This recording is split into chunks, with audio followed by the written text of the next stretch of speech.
Welcome to The Explainer. Today we're diving right into the very complex, often really passionate arguments around queer theology and how it challenges the traditional Catholic Church. And our guide for all of this is the source Unauthorized Grace.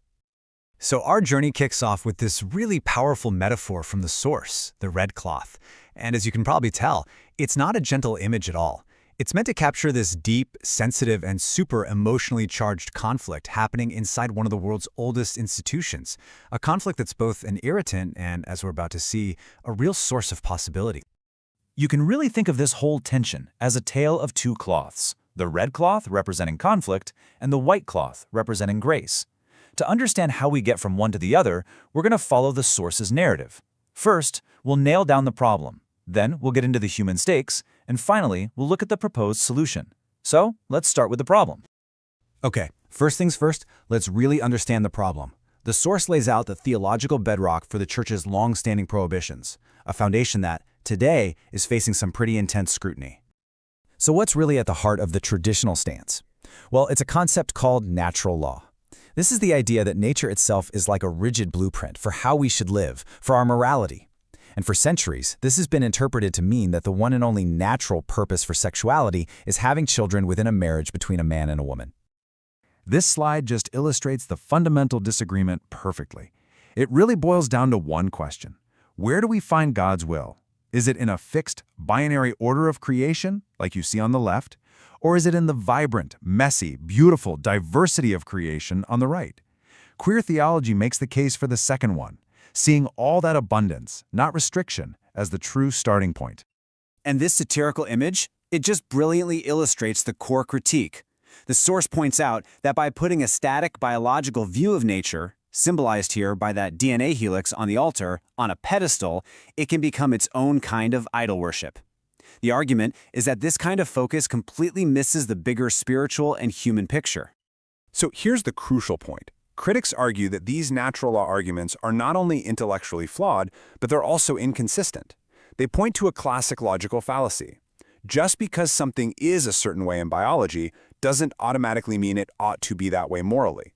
And they ask some tough questions, like why is celibacy seen as sacred while contraception is unnatural, when, both of them deviate from a purely procreative norm? Now, these intellectual critiques are super important, but the source really emphasizes that this is not just some abstract debate for academics in an ivory tower. These theological positions have profound, real-world consequences on people's actual lives.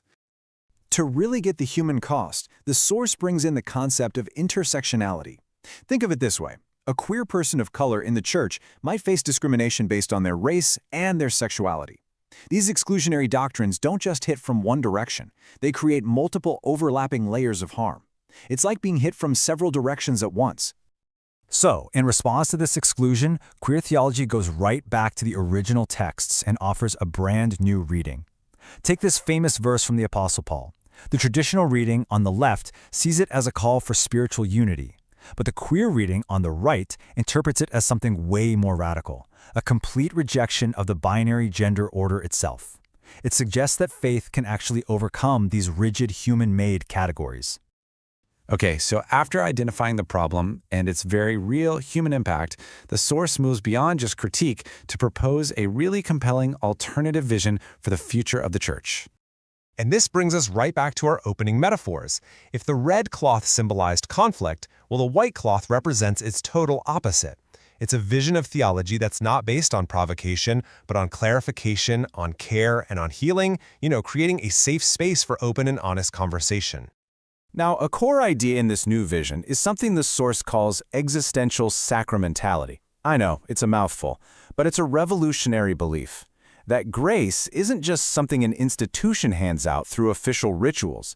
Instead, grace is found in the real, lived experiences of our human relationships, wherever people love each other, care for each other, and support each other. This way of thinking leads to a whole new way of looking at morality. It completely shifts the central question from, does this relationship follow the rules of nature, to, does this relationship produce good fruits? Are the partners treated with dignity? Is there consent, responsibility, fairness? Suddenly, the quality of the relationship itself becomes the measure of its goodness. And this isn't just a theory. The source is absolutely clear that this vision is already being lived out right now in vibrant, real-world communities. This slide really shows this vision in action. You've got groups like the Sisters of Perpetual Indulgence, who are basically activist queer nuns using satire and public performance to raise awareness and fight stigma. Then you've got the #LiebigEvents, or Love Wins movement in Germany, where over 100 parishes organize this massive blessing of same-sex couples, directly defying a Vatican ruling. And there are services like Drag Church, which combine the art of drag with worship to create these radically inclusive and affirming spaces. These are all examples of communities building this new vision from the ground up. This quote from the source material just gets to the absolute heart of a key theological shift. It argues that in a marriage, the couple themselves are the ministers of grace through their love for each other.